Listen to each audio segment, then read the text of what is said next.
रत्नगढ़ राज्य के एक छोटे से गांव में किशन और प्रताप नाम के दो दोस्त रहते थे।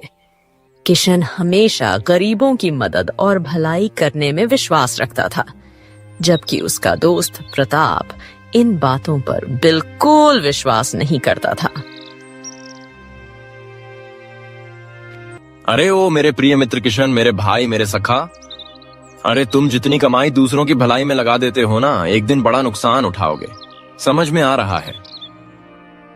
अरे मित्र, क्या तुमने वो कहावत नहीं सुनी, कर भला तो हो भला। अरे अगर मैं किसी का बुरा नहीं करता तो मेरे साथ बुरा क्यों होगा भाई। याद रखना प्रताप, तुम जो दूसरों को दोगे वही लौटकर तुम्हारे पास आएगा। हाँ, वही लौटकर तुम्हारे पास आएगा। अरे यार, ये सारी बातें ना बुजुर्गों के मुंह से बड़ी अच्छी लगती हैं। अरे भाई देखो, मैं आज भी कहता हूँ कि तुम्हारी फसल पूरे गांव में सबसे अच्छी होती है, लेकिन यार तुम उसे बेचकर आधे से ज्यादा पैसे यूं ही बर्बाद कर देते हो। प्रताप की बात सुनकर किशन मुस्कुराता हुआ अपने घर चला गया। उसे पता नहीं था कि प्रताप भीतर ही भीतर उससे चलने लगा था।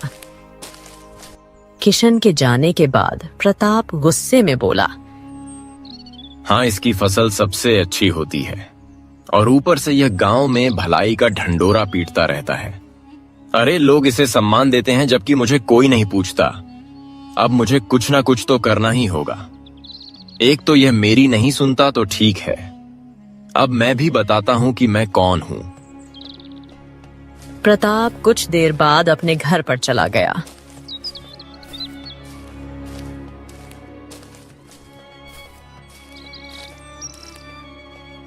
प्रताप का क्रोध भरा चेहरा देखकर प्रताप की पत्नी विमला प्रताप से बोली, क्या बात है, आपके चेहरे पर गुस्सा क्यों झलक रहा है?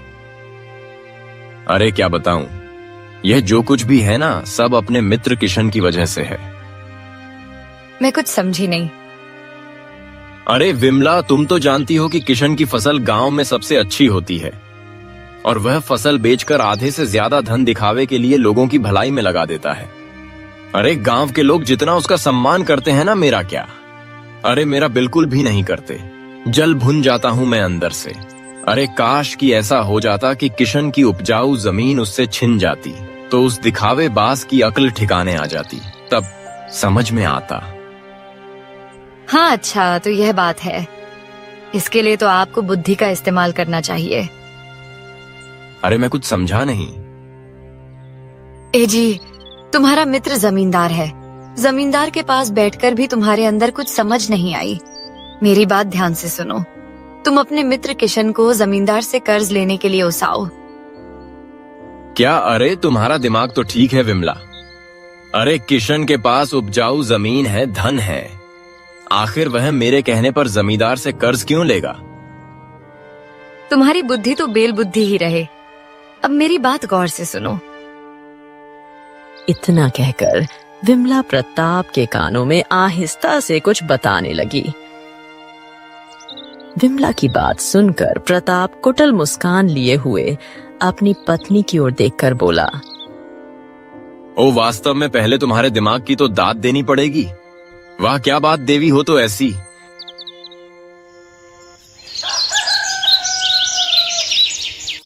अगले दिन प्रताप जमींदार के पास जाकर बोला, जमींदार, इस गांव की हर जमीन पर लगभग आपका ही कब्जा है, सिवाय कुछ लोगों को छोड़कर, जैसे कि मेरे मित्र किशन की जमीन। भाई बता दो, वो बहुत उपजाऊ जमीन है, आप उसकी जमीन पर कब्जा क्यों नहीं कर लेते? अरे कब्जा क्यों नहीं कर लेते? अरे भाई, कब्जा ऐसे ही थोड़ी ना कर लिया जाता है प्रताप, उसके लिए योजना बनानी पड़ती है। परंतु किशन तो तुम्हारा मित्र है, फिर तुम क्यों चाहते हो कि मैं उसके खेत पर कब्जा कर लूं? क्योंकि मुझे किशन का भलाई का दिखावा बिल्कुल भी पसंद नहीं। सुनो, देखो जमींदार, मेरे पास एक ऐसी योजना है जिससे कि आप किशन की जमीन पर आसानी से कब्जा कर सकते हैं। हाँ तो ठीक है। मैं भी किशन की जमीन पर कब्जा करने के दिन रात के जो सपने देखता रहता हूँ, लगता है कि अब जल्द सच होने वाले हैं। चलो अब तुम मुझे जल्दी से बताओ कि योजना क्या है। तो सुनो जमींदार, आप अपने किसी बूढ़े नौकर को किशन के घर पर भेज दीजिए, जिसे किशन ना जानता हो और ना कभी देखा हो। वह बूढ़ा किशन से अपनी बेटी का विवाह ना होने का दुखड़ा रोएगा और उससे धन मांगेगा, और वह इतना धन मांगेगा कि किशन के बस के बाहर की बात होगी। अब मगर जैसा कि मैं किशन का स्वभाव जानता हूं, वह तो उस बूढ़े को मना करेगा नहीं, और मैं वहां पर मौजूद होऊंगा, और मैं किशन को आपसे कर्ज लेने की सलाह दूंगा। बस एक बार किशन ने आपसे कर्ज ले लिया, उसके बाद तो उस कर्ज पर भारी ब्याज पर ब्याज लगाते रहना। अरे इस मामले में तो आपका कोई जवाब नहीं है, क्यों जमींदार साहब? सही कहा ना? अरे वाह वाह वाह, बहुत बढ़िया, बहुत बढ़िया। अरे मान गए प्रताप, तुम वाकई में प्रतापी हो। तुम्हारी खोपड़ी का जवाब नहीं भाई। बढ़िया है, बढ़िया है, अति उत्तम। ठीक, तो मैं किशन के घर पर ही जा रहा हूं। आप किसी बूढ़े नौकर को भेज देना, और हां, ऐसे बूढ़े नौकर को भेजना जिसे प्रताप जानता ना हो।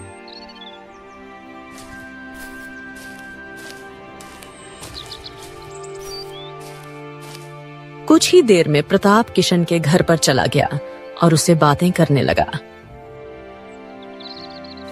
कुछ देर बाद एक बूढ़ा व्यक्ति किशन के घर पर आकर रोते हुए बोला, मैं दूसरे गांव से आया हूं बेटा। मैंने तुम्हारी बहुत प्रशंसा सुनी है कि तुम लोगों की भलाई का काम करते, लोगों की मदद करते हो। अरे मेला बहुत समस्या में हूं। हाँ हाँ बाबा, क्यों नहीं, बोलो तुम्हारी क्या समस्या है, बोलो बोलो। अरे बेटा, कल मेरी बिटिया का विवाह होना है, मगर आज मेरे घर पर चोरी हो गई। मैंने बिटिया के विवाह के लिए जितने भी गहने बनवाए थे, अरे वे सब चोरी हो गए। बेटा, मैं महाराज के पास भी मदद मांगने गया। अरे परंतु महाराज कहां हम जैसे छोटे तुच्छ लोगों की मदद करते, कोई मदद नहीं की। अब केवल एक ही रास्ता है बखी, या तो तुम मेरी सहायता कर, या तो फिर मैं जाकर आत्महत्या कर लूं। मेरे बस का नहीं हो रहा कि अब कुछ और करूं। बेटा क्या करूं मैं? यह सुनकर किशन परेशान हो गया। हाँ बाप रे, ये तो बहुत बुरा हुआ आपके साथ बाबा। लेकिन बाबा, विवाह के लिए तो बहुत धन की आवश्यकता होगी, और मेरी तो अभी फसल भी नहीं कटी है। इतना सारा धन मैं। अरे तो चिंता क्यों करते हो किशन? जमींदार मेरा बहुत अच्छा दोस्त है। तुम तब तक उससे कर्ज ले लो, और जब तुम्हारी फसल कटे तो तुम उसका कर्ज चुका देना। हाँ, तुमने बिल्कुल ठीक कहा प्रताप। इतना बोलकर किशन उस बूढ़े व्यक्ति से बोला, बाबा आप यहीं रुको, मैं कुछ देर से वापस आता हूँ। किशन प्रताप के साथ जमींदार की हवेली चला गया।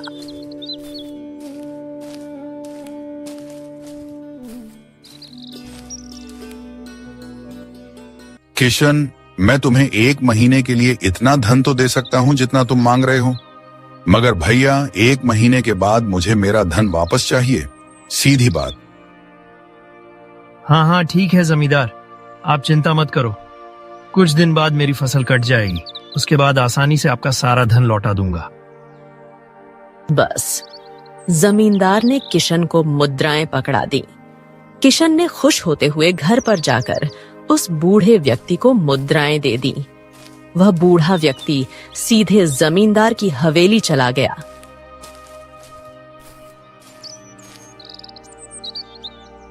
ये लीजिए जमींदार साहब, आपका धन घूम फिरकर आपके ही पास आ गया, रख लीजिए। हाँ हाँ हाँ, अरे प्रताप ने बहुत प्रतापी योजना बनाई है भाई। हमारा तो दिल खुश हो गया। मेरा धन भी मेरे पास वापस आ गया, और किशन मेरा कर्जदार भी बन गया। वाह भाई वाह।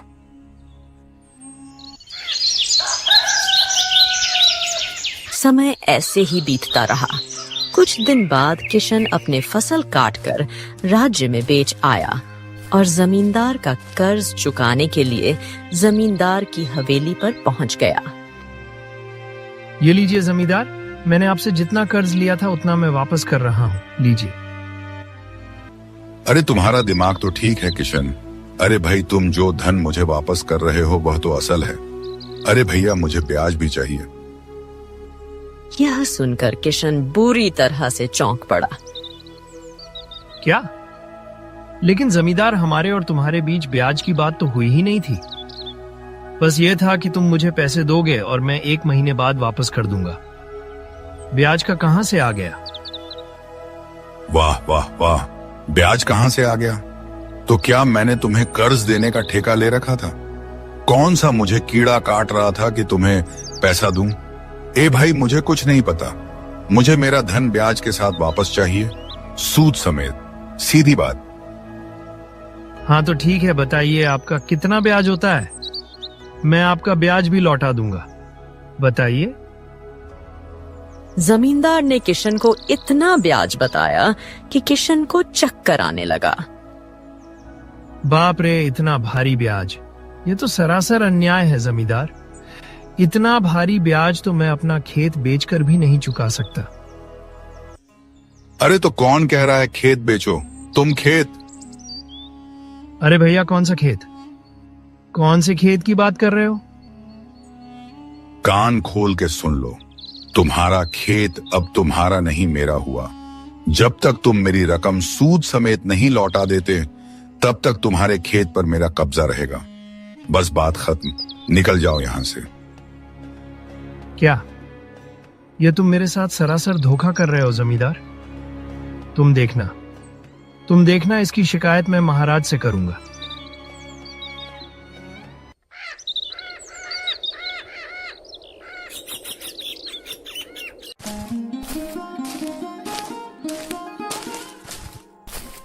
अगले दिन किशन केशवनगर राज्य के राजा आदित्य के महल में पहुंच गया और सारी घटना राजा आदित्य को बताते हुए बोला।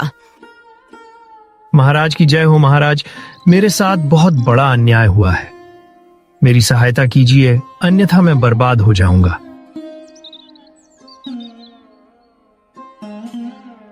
हाँ, तुमने जो बताया उसे सुनकर तो मुझे भी क्रोध आ रहा है, परंतु मैं जमींदार और तुम्हारे मित्र प्रताप को भी महल में बुलाऊंगा।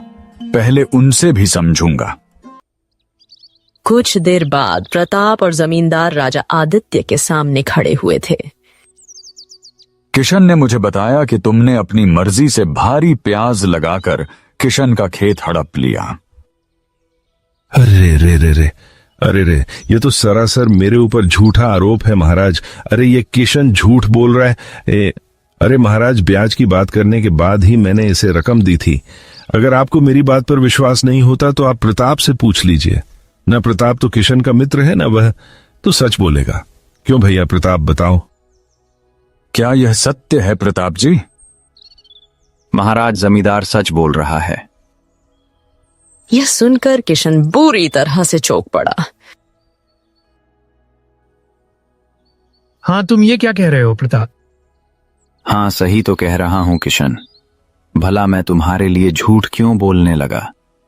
वैसे भी मैं तुम्हारे गांव में झूठी प्रशंसा सुन सुनकर तंग आ चुका हूं। तुम कहना क्या चाहते हो? महाराज, सीधी बात यह है कि किशन एक झूठा व्यक्ति है। यह अपनी कमाई का आधा हिस्सा लोगों की भलाई के लिए दान कर देता है। ऐसा गांव के लोग समझते हैं, परंतु मैं जानता हूं महाराज कि यह सिर्फ दिखावे के लिए ऐसा करता है। हाँ, ताकि लोग आपको नहीं बल्कि इसे अपना राजा समझे।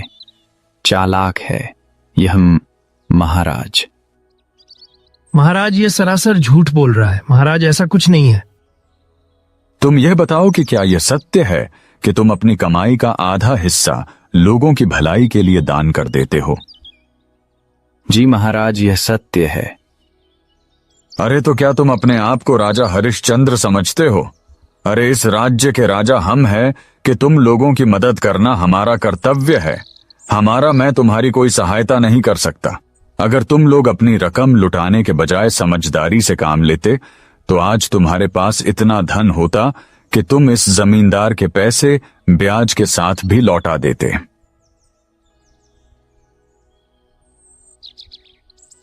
महाराज, मैं जानता हूं कि किशन के पास अब कुछ नहीं बचा। किशन मेरे गांव का है, इसीलिए इसके बुरे काम को देखते हुए फिर भी मुझे इसके ऊपर तरस आ रहा है। आखिर है तो बेचारा अपने गांव का ही ना एक काम हो सकता है। मेरी एक जमीन पड़ी हुई है, अगर आप चाहे तो। तुम कहना क्या चाहते हो? महाराज, मैं ये कहना चाहता हूं कि मैं जानता हूं कि किशन अब कभी भी मेरी रकम तो ब्याज सहित लौटा नहीं सकता। ये तो आप देख ही चुके हैं। अब यह है कि मैं चाहता हूं कि आप स्वयं यह ऐलान कर दे कि आज से किशन का खेत मेरा हुआ। इसके बदले में मैं एक जमीन का छोटा टुकड़ा किशन को देने के लिए तैयार हूं, जिससे वह खेती करके अपना जीवन यापन कर सके। इतना तो मैं कर ही सकता हूं महाराज।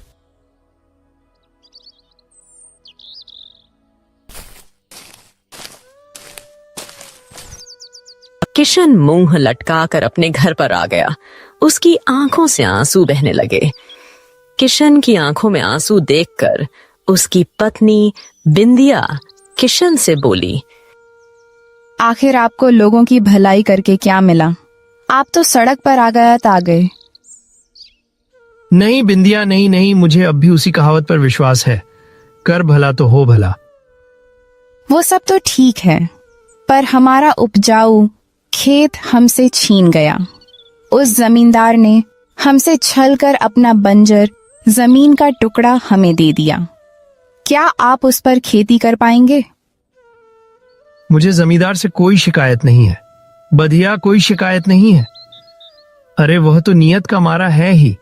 मुझे तो दुख इस बात का है, शिकायत इस बात की है कि मेरा मित्र मैं नहीं समझ पाया कि मेरा मित्र ही मेरा सबसे बड़ा दुश्मन है।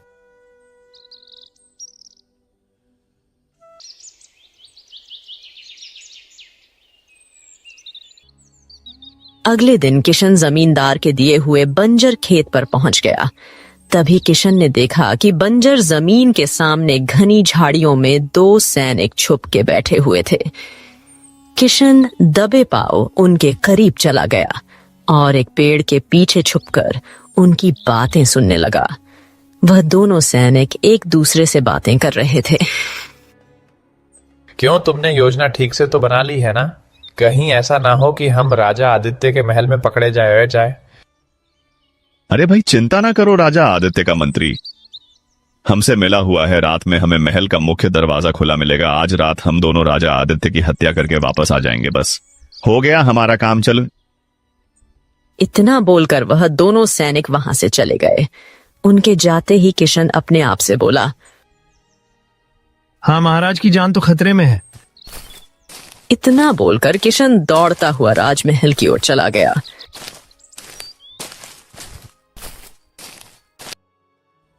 राजमहल के बाहर उसकी नजर राजा आदित्य के पुत्र राजकुमार वीरमुट्वर पर पड़ी।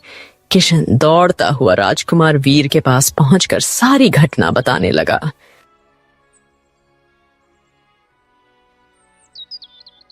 क्या क्या तुम सच कह रहे हो? मैंने अपने कानों से उन दोनों की बात सुनी थी। ठीक है, तो फिर चलो मेरे साथ राजमहल। ये सोचना तुम स्वयं महाराज को सुनाना। नहीं, बिल्कुल नहीं। राजकुमार, आप स्वयं इस बात की सूचना अपने पिताजी को दे दें। अरे कैसे इंसान हो तुम? क्या तुम्हें इनाम नहीं चाहिए? किशन राजकुमार की बात का कोई जवाब दिए बगैर वहां से सीधे बंजर खेत में आ गया और वहां पर कड़ी धूप में हल चलाने का प्रयास करने लगा। तभी किशन को ऐसा लगा जैसे कि धरती के अंदर कोई भारी वस्तु गड्ढी हुई है। किशन तुरंत घबराकर धरती को खोदने लगा। कुछ ही देर में किशन ने देखा कि जमीन के अंदर एक बहुत पुराना बड़ा संदूक दबा हुआ था। किशन ने जैसे ही उस संदूक को खोला तो उसकी आंखें आश्चर्य से फट गई। उस संदूक में सोने हीरे मोती जगमगा रहे थे।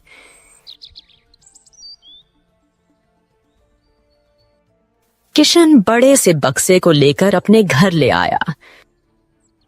अगले दिन सारी घटना अपनी पत्नी को बताने लगा, मगर किशन नहीं जानता था कि उन दोनों की बातें बाहर प्रताप भी सुन रहा था। प्रताप ने झांक कर देखा तो उसकी आंखें आश्चर्य से फटी की फटी रह गई नींद में।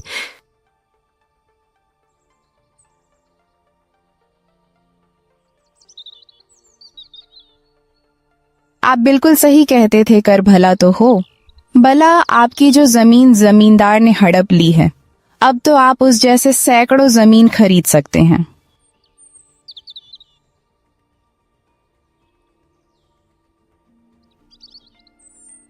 हाँ बाप रे, अरे यह तो फिर से बहुत ज्यादा धनवान हो गया। अरे रे, मुझे ये बात तुरंत जमींदार को बतानी पड़ेगी। प्रताप तुरंत जमींदार के पास चला गया और उसे सारी घटना बताते हुए बोला, जमींदार, तुमने जो बंजर खेत किशन को बड़े डींगे हाँकने के लिए राजा के सामने दे दिए थे ना, अरे उसी बंजर जमीन में एक बहुत भारी और पुराना संदूक निकला है। हाँ, जिसमें सोने चांदी भरे हुए हैं। अरे उस सारे सोने चांदी पर तो तुम्हारा अधिकार हुआ ना। क्या बात कर रहे हो? अगर ऐसी बात है तो फिर मैं वो बक्सा किशन से वापस ले लूंगा। अरे वो तो मेरा हुआ भाई। जमींदार प्रताप के साथ किशन के घर पर चला गया और गुस्से से बोला,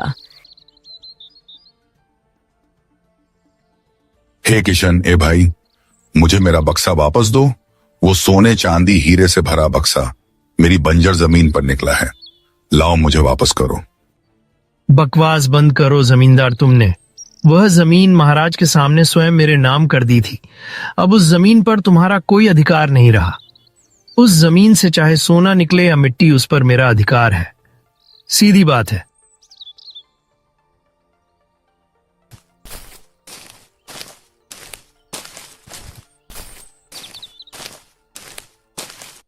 जमींदार और प्रताप दौड़ते हुए राजमहल पहुंच गए। महाराज, महाराज, महाराज की जय हो। अरे महाराज, आपने किशन की जो उपजाऊ जमीन मेरे नाम की थी, उस उपजाऊ जमीन में एक बहुत पुराना सोने का बक्सा गड़ा हुआ था। सैनिकों, किशन को लेकर आओ। कुछ ही देर में किशन वहां पर राजा आदित्य के सामने खड़ा था। जमींदार बता रहा है कि तुम्हारी उपजाऊ जमीन पर सोने चांदी हीरे मोती का बक्सा निकला है, जबकि अब वह जमीन जमींदार की है। जमींदार अब भी झूठ बोल रहा है महाराज। बक्सा जमींदार की बंजर जमीन से निकला है और आपने स्वयं ऐलान किया था कि आज से वह बंजर जमीन मेरी है। तभी वहां पर राजकुमार वीर आ पहुंचे, जो किशन को देखकर बुरी तरह से चौंक पड़े। अरे पिताजी, यह तो वही इंसान है जिसने आपकी जान बचाई है। तुम कहना क्या चाहते हो? पिताजी, कल राज्य के गुप्तचर पकड़े गए हैं। इनकी सूचना इसने ही दी थी। आस्तीन का सांप हमारा मंत्री है, जो आपको मारना चाहता था। उसके बारे में भी इसी इंसान ने मुझे बताया था। मैं जल्दबाजी में इसका नाम पूछना भी भूल गया था। मैंने इससे कहा भी था कि यह सूचना स्वयं महाराज को दे दे, वह तुम्हें इनाम देंगे, परंतु इसने मना कर दिया। किशन, जब तुम्हें इतनी महत्वपूर्ण सूचना मिली थी तो तुम मेरे पास क्यों नहीं आए? तुम तो चाहते तो इसके बदले में मुझसे बहुत सारा धन ले सकते थे। महाराज, मेरे पिता ने मुझे हमेशा एक ही बात सिखाई थी, कर भला तो हो, भला आपकी जान बचाना मेरा कर्तव्य था। सच्चा मनुष्य वही होता है जो भलाई के बदले कुछ भी नहीं लेता। यह सुनकर राजा आदित्य को सब समझ में आ गया। सीधी तरह से सच उगल दो। तुम दोनों नहीं तो तुम सबकी गर्दन तुम्हारे धड़ से अलग करवा दूंगा। यह सुनकर जमींदार और प्रताप बुरी तरह से घबरा गए और सारी सच्चाई बता दी।